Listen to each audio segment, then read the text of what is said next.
Bonjour, bienvenue à chacune et chacun pour cette nouvelle capsule. Un verset, un objet. En cette belle période printanière, un objet assez original, une bicyclette. C'est vrai que j'aime beaucoup pratiquer le vélo dans cette belle région au pied du Chasseral, l'occasion de s'émerveiller devant la beauté des paysages et de voir un certain nombre d'animaux. Une bicyclette aussi pour renvoyer à cette citation attribuée à Albert Einstein. Dans la vie, c'est comme avec une bicyclette, il faut continuer d'avancer pour garder son équilibre. Et je suis souvent ému et touché par ces personnes qui réussissent à continuer d'avancer malgré les épreuves qu'elles peuvent endurer, comme cette personne d'un certain âge que j'ai rencontrée il y a quelques jours. Elle arrive à près de 90 ans, elle a eu le Covid. Elle a fait un assez long séjour à l'hôpital. Nous aurions pu même penser à un moment donné qu'elle s'en irait. Elle a retrouvé un peu des forces et elle a pu rentrer chez elle. Mais comme elle le dit elle-même, sa santé n'est plus la même, elle ne peut plus être si indépendante et si active qu'il y a quelques mois. Et pourtant, c'est malgré tout la reconnaissance qui prédomine chez elle, cette capacité à dire merci pour des simples choses qu'elle peut vivre et apprécier au jour le jour, comme elle le dit elle-même.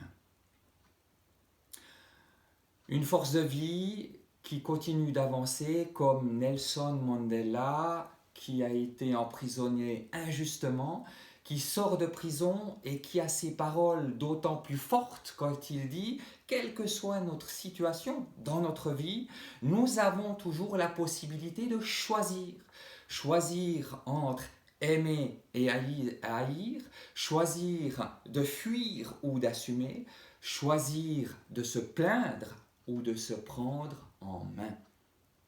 Cela m'a fait penser à cette histoire de la Bible où l'apôtre Pierre marche sur les eaux pour rejoindre Jésus, un récit assez surprenant, mais qui, en fin de compte, nous renvoie à ces situations qui nous déstabilisent aussi, qui nous chahutent, qui nous bouleversent. Et je trouve très intéressant de découvrir que tant que Pierre regarde à Jésus, tant que la confiance prédomine, il marche sur ces eaux qui pourraient le déstabiliser.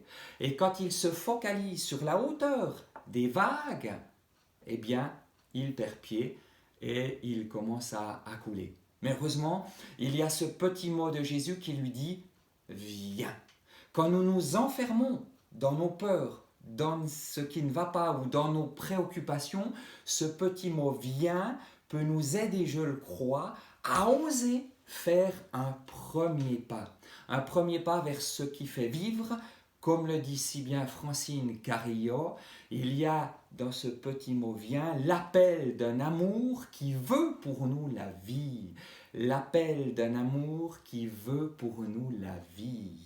Cette vie, elle est symbolisée par ces œufs de Pâques.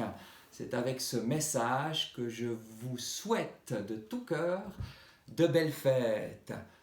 Viens, nous dit Jésus, l'appel d'un amour qui veut pour nous la vie.